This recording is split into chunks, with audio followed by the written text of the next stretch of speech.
Joining us, Joe Morrissey. He's the host of the Fighting Joe Morrissey Show. He's also Senator-elect Joe Morrissey, going into the General Assembly, be sworn in January 2020, just about 8 weeks away.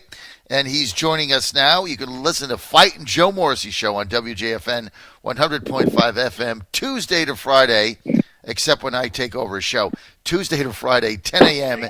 to noon. And he's with us now. Joe, I got you on for a couple of reasons. We got 10 minutes.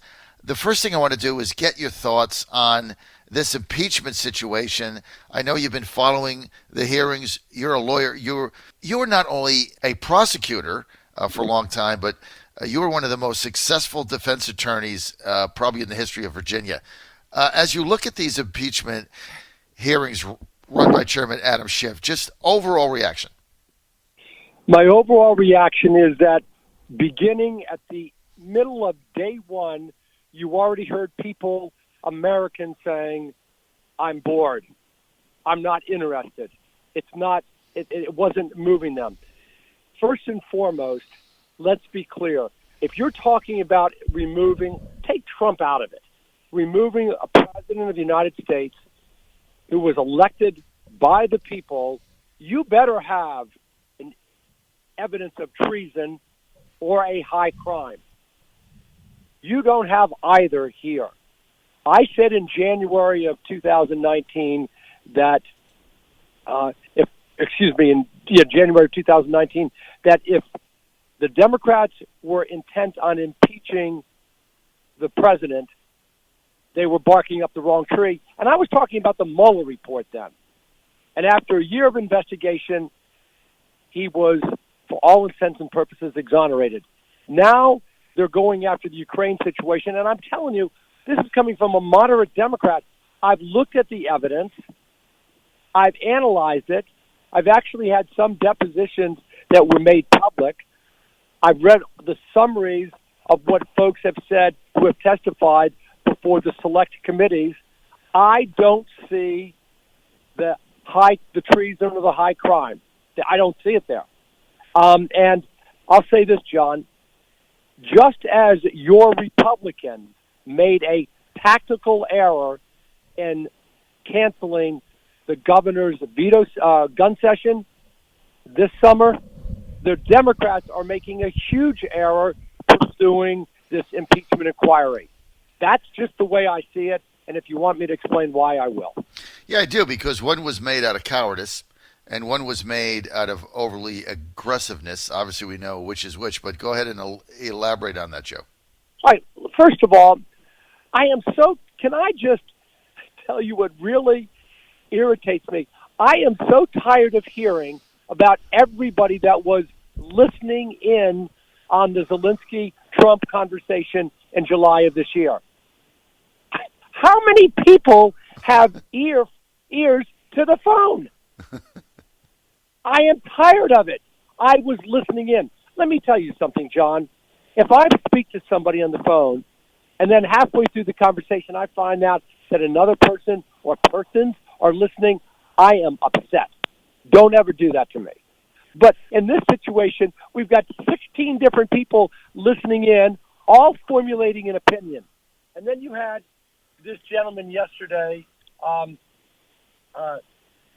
who is a national security advisor, all right? And he's Lieutenant Colonel Alexander Vindman. Right. He says, I'm listening in, and I was concerned, so he goes not to his supervisor, but he goes to another party reporting his concern. Well, am I the only person out here who senses a lack of loyalty to your boss and to perhaps the country? Right. Now, I am going to give him the benefit of the doubt because although he is, I believe, a Ukrainian citizen, Ukrainian national who has American citizenship now, and I am going to, and he's worn the cloth of our country, and he was wounded fighting in Iraq. I am going to give him the benefit of the doubt that he had legitimate concerns. But let me tell you this. You go to your supervisor and report those concerns. Second, the Democrats love to say, I can't believe, and this is coming from a D, that President Trump asked the Zelensky to investigate his political opponent. That's not the way the conversation went. If you connect the dots, he said, I believe I would like to see an investigation of Trump regarding both Bidens, regarding to Biden's behavior as vice president in 2016. That's what he wanted to. That's what he wanted to see. Right. And then it's connected that they now connect the dots and say this: investigate my political opponent. No, it wasn't. It didn't come out that way. But even if, and here's the key, even if you connect those dots, all right, what you end up is this. Trump saying to Zelensky, I believe that Biden, while vice president, acted inappropriately when he asked for the special prosecutor into the gas company where his son was on the board to be fired. I think Trump's saying, I think that's improper. Investigate it. Right. All right? And so it's not investigate simply a political opponent of mine. And if you connect all the dots the way some of the Democrats would like you to do, then it's still, I have a whopping so what? All right? So what? Right. This is not Watergate. And let me share something. Let me say one other thing. When you're talking about impeaching any president, you have to, it's got to be done in a bipartisan manner. Do you remember Caldwell Butler? Yes. The congressman from the 6th Ward. He was a Republican. He kept his mouth shut during the Watergate inquiry, and then when it was his turn to finally speak, he said, a Republican, this is an impeachable offense. The president should resign or otherwise be impeached. You had Republicans coming over from Congress and saying, yes, it was impeachable. Here, you have none of that. Right. It is entirely partisan. And Right. here's one more thing for the viewers to swallow. Why is it that every Democrat in a bubble seat says, I'm not sure how I'm going to vote. I've got to weigh all the evidence, blah, blah, blah. But Democrats in safe seats say impeach him. What a coincidence. Yes. All right? What a coincidence. It is either an impeachable offense and throw the rascal out, or it is not. And I'd say this. If I see one more person testify that says, I was listening on the phone and this is how I felt, I'm going to throw my shoe. I'm going to throw a weight and I'm about to go work out into the TV. I don't care what they think or what the concern is. Play the damn tape and then take the vote, okay? All right, Joe, it really doesn't matter what you think. I need to go to bottom of the hour, but I need you to stay with us for a couple more minutes after the news because I want to get your take. Just 2 more minutes. I want to get Joe, and then I got to go work out, my friend. All right, 2 more minutes. All right, let's extend this to 2 minutes. I agree, Joe, exactly what you're saying, and you're the first person that's actually said this. The evidence is the evidence.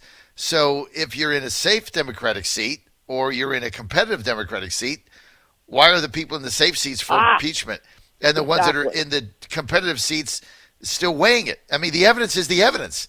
Therefore, that one thing you said means it's partisan, right? Exactly. You cannot remove a president because of partisanship.